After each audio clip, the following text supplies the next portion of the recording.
Iara ivavaka isika rehetra tompoko.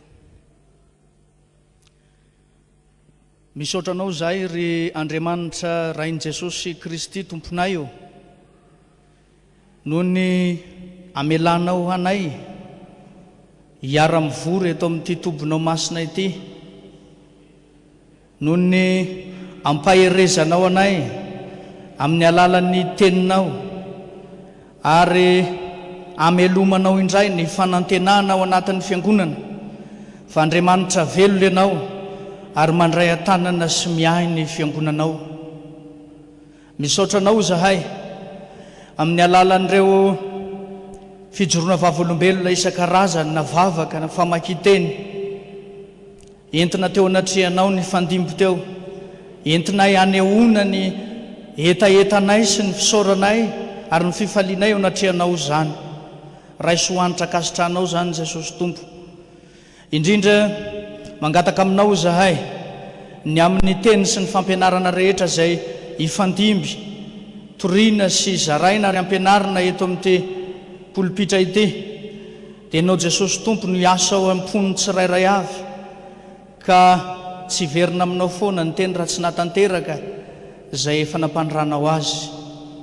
Da io ny teninao zay toriana Jesosy mba ahatonga vobe ho an'izay rehetra mandre izany. Mangataka aminao zahay ny amelomanao mandrakariva koa ny fanantenana ao anatinay tsirairay avy, fa Andriamanitra velona ianao ary Andriamanitra mandray tanana ny fiainanay ianao. Ianarinao Jesosy Kristy no anaovanay sy angatanay izany vavaka izany. Amen.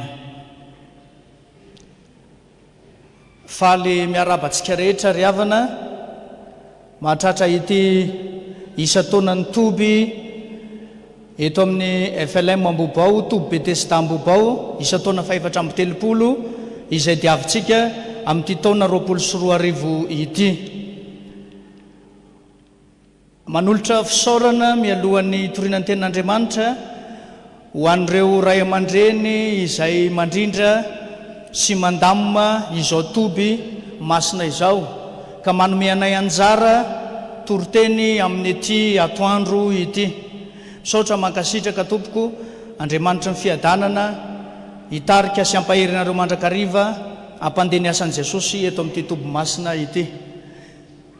Ny tenin'Andriamanitra zay voalahatra ho toriana amintsika ary amin'ity atoandro ity, zay toriteny fahafito atrehantsika sahady amin'izao andro toby izao, dia ny Joba 7:20,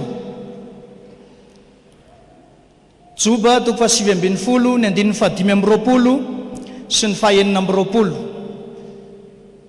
Rehefa hitatsika zany Joba 7:20, 5:20 sy ny 9:20 zany, dia ho vakina amin'ny anaran'i Jesosy Tompo.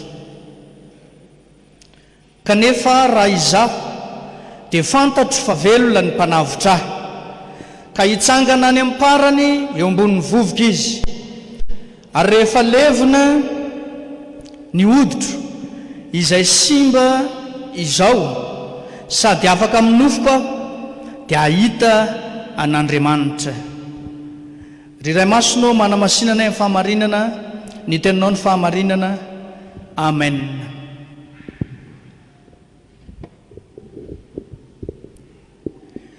Ry fiangonana malala ho aminareo rehetra, Jesosy Kristy Tompo. Amen.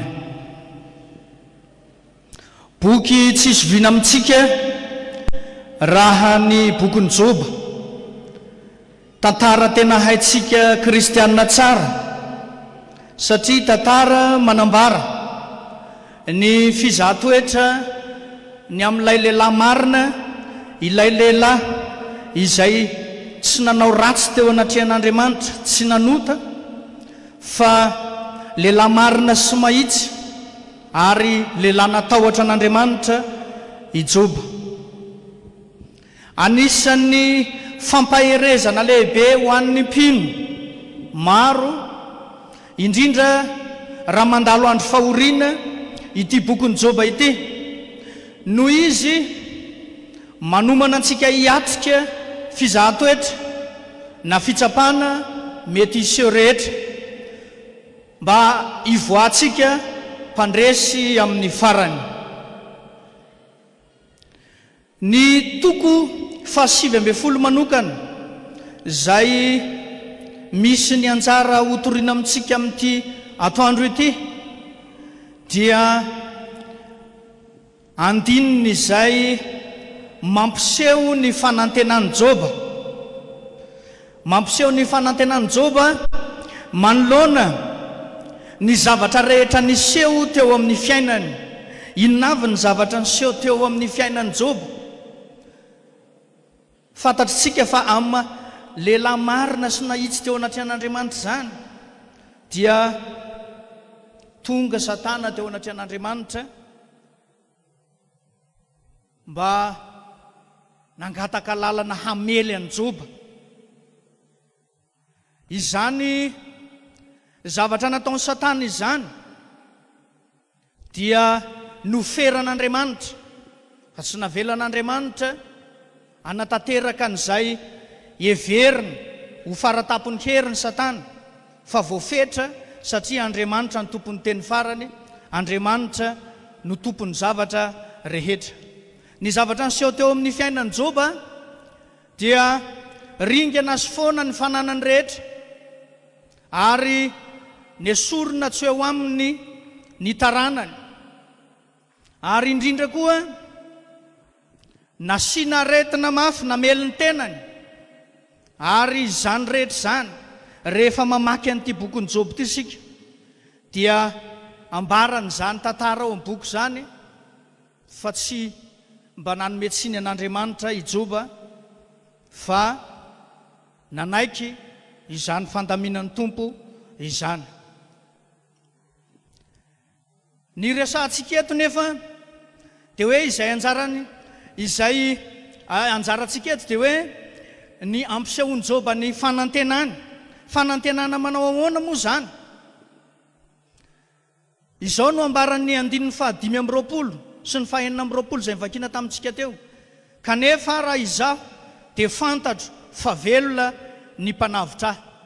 Mialohan'io 520 sy 420 anjarantsika io dia nahatsiaro i Joba manomboka ao amin'ny 1 amin'ny toko 720 nahatsiaro Joba fa toa alan'Andriamanitra, toa mihevitra izy fa narian'Andriamanitra lay tompony sy ajainy ka miantra aminy sy manjoa azy ny fampahoriana sy ny loza isan-karazany.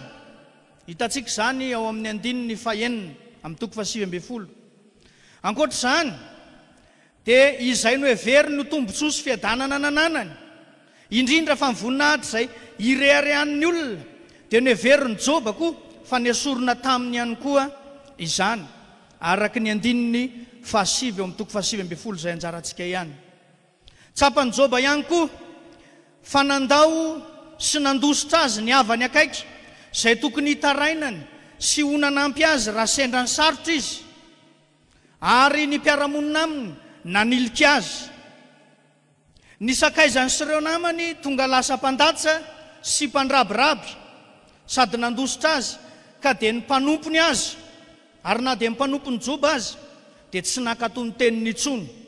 Hitantsika zany ao amin'ny toko 720 andininy 17 ka hatramin'ny 9. Ary izay tena mafy indrindra tamin'i Joba dia ny famingavingana sy ny fanevatevaina amin'ny alalan'ny teny mandratra nataon'ireo olona noheveriny fa tsy hafa-miala aminy, dia ny vadiny sy ireo olon-tiany izany. Raha lazaina tsotra dia hoe niala tamin'i Joba izay niankinany tamin'ny fiainana maha-olombelona. Niala tamin'i Joba izay nantenainy mba hanampy sy hanavitra azy, ary ny nofony dia potiky ny fery ka tsy nantenainy ho sitrana intsony, tsy nanantenany ho velona intsony i Joba. Teo anatrehan'izany atao hoe faratapony fahoriana aty an-tany zany indrindra no nisehon'ny fanantenana tao anatin'i Joba amin'ny fitodiany tamin'Andriamanitra ilay nahary azy sady tompony. Ka nanehoany ny finoany nanambarany amintsika amin'ny andininy anjarantsika androany hoe fantatro fa velona ny mpanavitra ahy.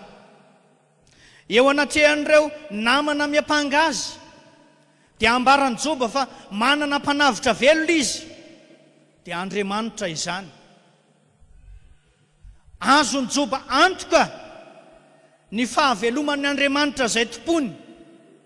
Azony antoka fa lay Andriamanitra velona itokiny dia tsy maintsy hitondra aina sy fahavelomana ho azy ndray koa, satria izany fahaveloman'ny Andriamanitra tompony izany dia misy fiatraikany sady mipaka aminazy izay manompo izany Andriamanitra izany. Azony Joba antoka fa ilay Andriamanitra velona itokiny dia hitondra fanavotana ho azy ka hanafaka azy amin'izao fahoriam-belalovany izao. Ary na dia tsy manantena fahavelomana azy izy, tsy manantena famonjena amin'ny androm-pahavelomany, dia tsy niala tamin'ny fatokinany zany Andriamanitra ivavahany zany ny finoany.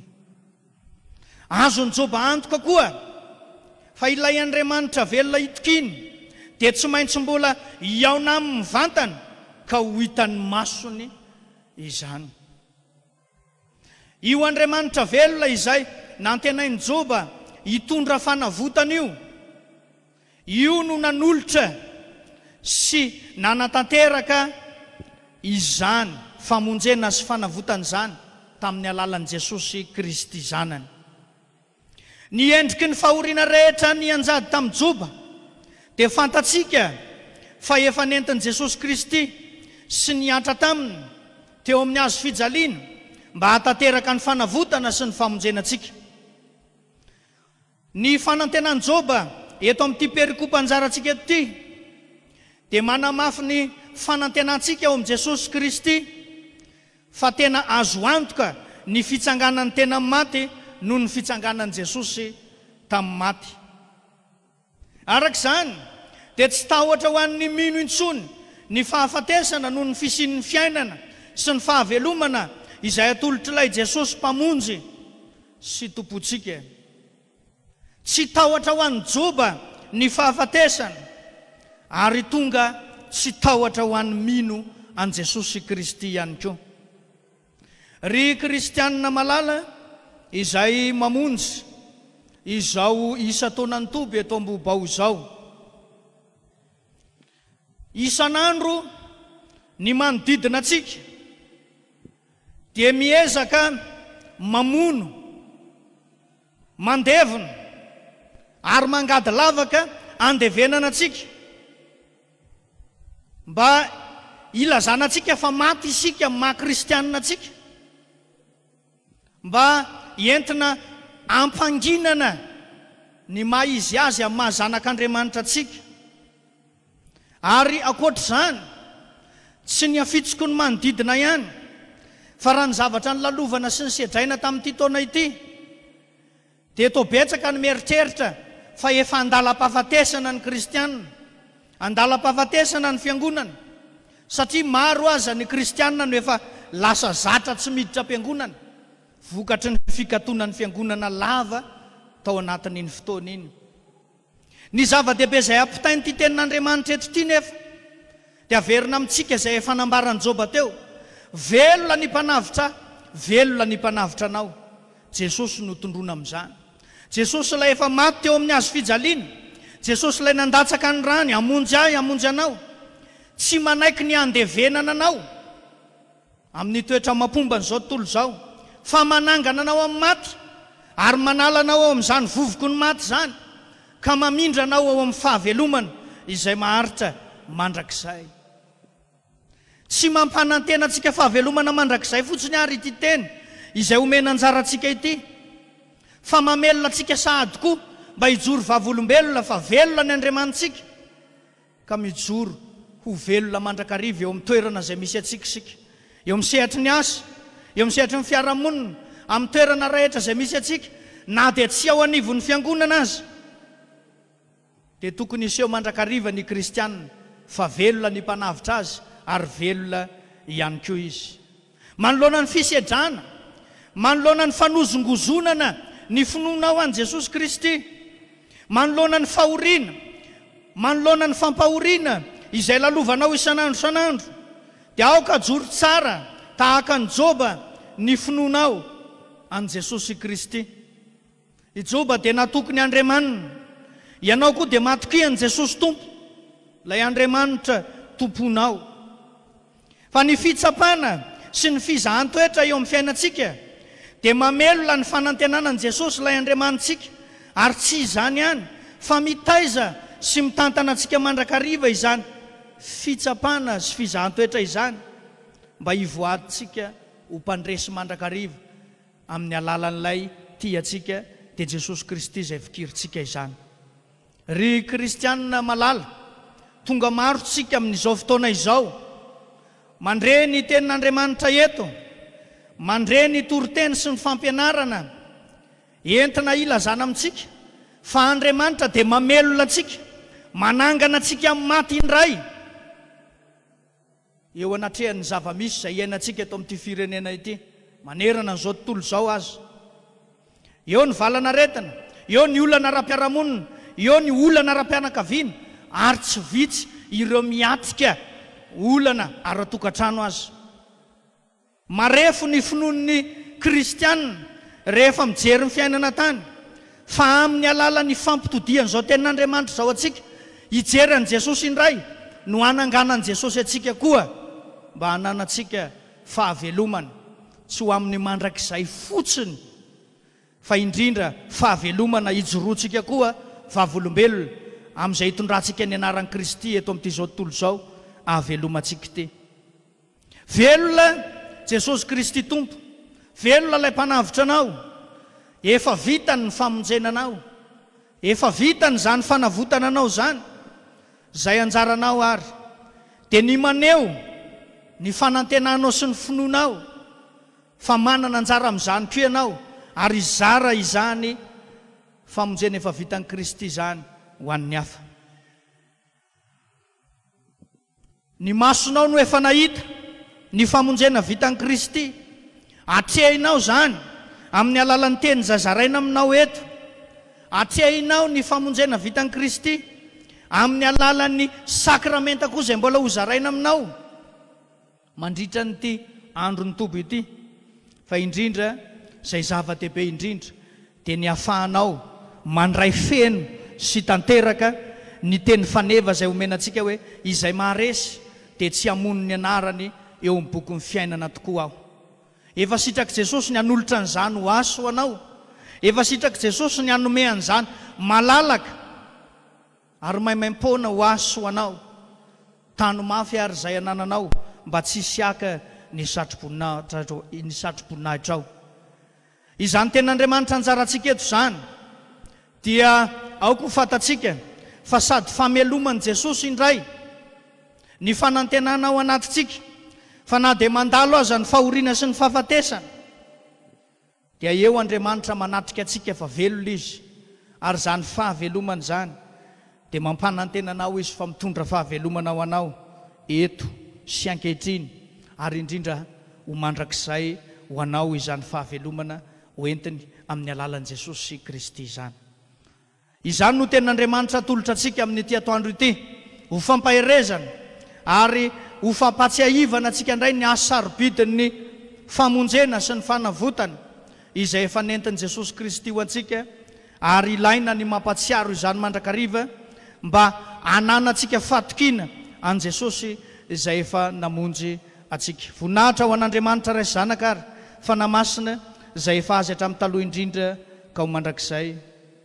Amen. Tsangana raiso ny fitahiana. Ny fahasoavan'i Jesosy Kristy Tompo, ny fitiavan'Andriamanitra ray ary ny fampiraisana sy ny fimbonana amin'ny fanamasina ho aminareo rehetra ny hatramin'izao ko mandrakizay. Amen.